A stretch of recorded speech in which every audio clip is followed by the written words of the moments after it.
5 راتیں ایسی ہیں جو شخص ان 5 راتوں کو زندہ کرے گا جنت اس کے لیے واجب ہو جائے گی۔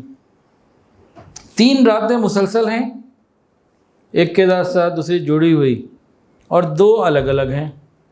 جو الگ الگ ہیں میں بتاتا ہوں، جو مسلسل ہیں آپ بتا دیں۔ 15 شعبان ایک رات، عید الفطر کی رات، چھوٹی عید ہوتی نا عید الفطر، رمضان کے بعد یکم شوال کی رات، یہ 2 راتیں ہو گئیں، یہ دونوں الگ الگ ہیں۔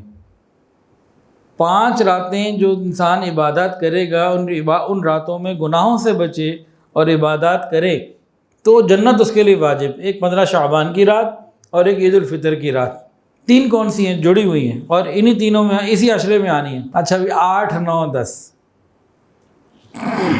5 راتیں کون سی ہو گئیں؟ 15 شعبان، عید الفطر کی رات، اور ذو الحجہ 8، 9، 10، 8ویں، 9ویں، 10ویں رات، تینوں راتیں۔